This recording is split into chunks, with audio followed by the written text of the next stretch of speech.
Sir, welcome to ये best यम YouTube channel. पहली बार visit करें तो लाइक और सब्सक्राइब करें और ज़्यादा से ज़्यादा फॉरवर्ड करें। वीडियो को अंत तक बना के रखिएगा क्योंकि ये बहुत ही इंपॉर्टेंट है जनरल साइंस का। यदि आप कोई भी एग्जाम दे रहे हैं तो जीएस का सवाल आपका इसी प्रकार से ही पूछेगा शिफ्टी में। जी हाँ दोस्तों, यदि आप SSC, bank, railway, NTPC, group D, ALP technician या फिर एसएससी से रिलेटेड कोई भी जेएसएससी एग्जाम हो, आपके लिए इस वीडियो बहुत ही इंपॉर्टेंट है। लाइक और सब्सक्राइब करें और फॉरवर्ड कर दें ताकि हेल्पफुल हो जाए किसी। That's all. चलिए, पहले सवाल है आपके स्क्रीन पर। कैल्शियम हाइड्रोक्साइड का उपयोग होता है। ऑप्शन है साबुन बनाने में, दवा के निर्माण में, जल को मृदु बनाने में, कपड़ा या कागज़ बनाने में।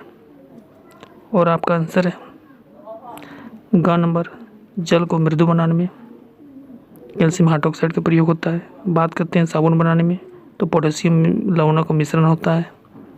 दवा के निर्माण में फेरिक हाइड्रोक्साइड का उपयोग होता है। और कपड़ा या कागज़ बनाने में या लिखा गया बनाने के बाद इसका विरचित होगा जो क्लोरीन का होगा। और इसका सूत्र होता है CaOH का ऑल्टो हाइड्रोक्साइड। चलिए नेक्स्ट सवाल है, ठीक है।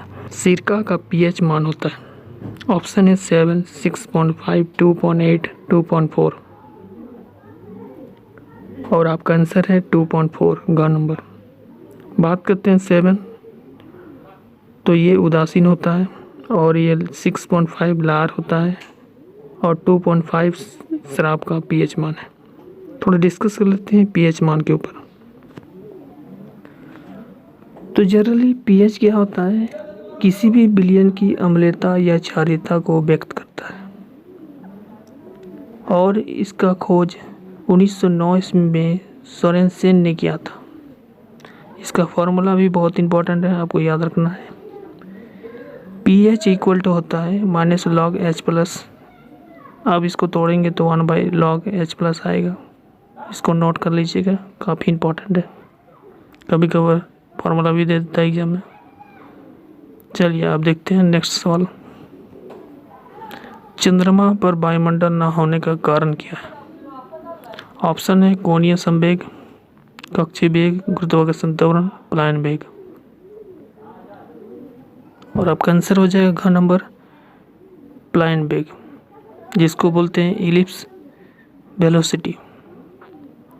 थोड़ा डिस्कस कर लेते हैं इलिप्स वेलोसिटी क्या है। तो ESK वेलोसिटी किसी भी ऑब्जेक्ट को हम गुरुत्वाकर्षण क्षेत्र की ओर फेंकते हैं तो वह गुरुत्वाकर्षण क्षेत्र को पार कर जाता है। माने जी ऐसे वेग से फेंकेंगे वो पार कर जाएगा, ठीक है। इसका फॉर्मूला √2gr। जी है गुरुत्वाकर्षण, R रेडियस है। तो इसका वैल्यू जो आएगा पुट करने के बाद 11.2 km/s, ठीक है। चलिए नेक्स्ट सवाल है। एक ही पदार्थ के अणुओं के बीच लगने वाले आकर्षण बल को क्या कहते हैं? पृष्ठ तनाव, प्रत्यास्थता, संजक बल, घर्षण बल। और आपका आंसर हो जाएगा सहसंजक बल। सहसंजक बल क्या होता है? पदार्थों के अणुओं के बीच लगता है, ठीक है। और अट्रैक्शन कब होगा? जब पॉजिटिव और नेगेटिव होगा, दूसरा नेगेटिव होगा और एक पॉजिटिव होगा तभी अट्रैक्शन होगा, अदरवाइज रिपल्सन होगा। तो आपको ये याद रखना है। तो अणुओं के बीच में ऐसे ही होता है। नेक्स्ट जो है, स्कूटर की आविष्कार कब हुआ था? 1885, 1892, 1905, 1919। तो इसका आंसर हो जाएगा घ नंबर 1919 में। पहले देखिए स्कूटर इस प्रकार से हुआ था, धीरे धीरे स्कूटर का आकृति बदलते गया और ये आविष्कार जी ब्राडशॉ ने किया था जो ब्रिटेन के रहने वाले थे। 1885 की बात करते हैं तो कार का आविष्कार हुआ था। और 1892 ईस्वी में ट्रैक्टर का, उसी प्रकार से 1905 ईस्वी में हेलीकॉप्टर का आविष्कार हुआ। चलिए नेक्स्ट सवाल है। आकाश में कुल कितने तारामंडल हैं? 69, 79, 89, 94। आंसर हो जाएगा आपका 89 ग नंबर, ठीक है। थोड़ा डिस्कस कर लेते हैं। तारा के मंडल क्या होता है? तारे का एक समूह होता है जिसको हम तारामंडल कहते हैं। और सबसे ज़्यादा तारे हैं 94 सेंट्रस में, ठीक है। तो ये आपको याद रखना है।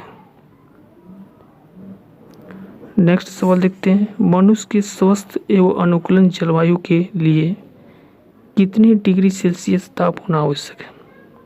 वेरी वेरी इंपॉर्टेंट है सीबीटी के लिए, यदि आप कंप्यूटर बेस्ड पर एग्जाम देने लगे।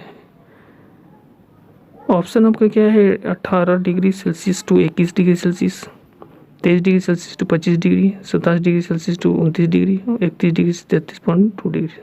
तो आंसर हो जाएगा ख नंबर 23 डिग्री सेल्सियस से 25 डिग्री सेल्सियस। आर्द्रता का बात करते हैं तो 60 डिग्री से 65 डिग्री के बीच होता है मनुष्य की जो स्वास्थ्य के लिए टेम्परेचर है आर्द्रता के लिए। नेक्स्ट सवाल देखिए, क्वथनांक एवं संघनन ताप होता है, समान होगा, असमान होगा, अलग अलग होगा, नॉन। अब बॉइलिंग पॉइंट की बात किया जाए और संघनन का कंडीशन, तो ये इक्वल होता है, आपको ये ध्यान रखना है। इसमें एक क्वेश्चन पूछता है कि दाब बढ़ने पर क्वथनांक क्या होगा। आपको कमेंट नीचे दिए गए कमेंट पर लिख के बताना इसका आंसर कि दाब बढ़ने पर क्वथनांक क्या होगा। नेक्स्ट क्वेश्चन है, कहानिया के पीछे संरचना को क्या कहते हैं। दीर्घपटल, रेटिना, परितारिका, पुतली। फिगर जो देख रहे हो मानव नेत्र का है और ये जो सिंबल आपको देखा गया है वो आपका है कहानिया, ठीक है। लेकिन सवाल यहाँ पर पूछा गया है कहानिया के पीछे संरचना को हम परितारिका कहते हैं, तो परितारिका को याद रखना आपको, ठीक है। और नेत्रदान ही कहानिका को प्रोवाइड किया जाता है, इसको याद रखना है। नेक्स्ट सवाल देखते हैं, विद्युत चुम्बकीय प्रेरण के सिद्धांत पर कार्य करता है मोटर, डायनेमो, पावर, एनर्जी। तो इसके आंसर हो जाएगा, आपको सबको पता होगा, ख नंबर इसका आंसर होगा डायनेमो, ठीक है। बात करते हैं मोटर का, तो ये इलेक्ट्रिकल एनर्जी को मैकेनिकल एनर्जी में चेंज करता है, ठीक है। डायनेमो का बात करते हैं तो मैकेनिकल को इलेक्ट्रिकल एनर्जी में, और पावर जो होता है पर सेकंड एनर्जी को कार्य करने की जो वे होता है यानी लॉस होता है उसी को हम पावर बोलते हैं। एनर्जी की कैपेसिटी दर्शाता है कितना वर्क डन हुआ। तो ये सारे इंपॉर्टेंट सवालों को आप नोट करेंगे।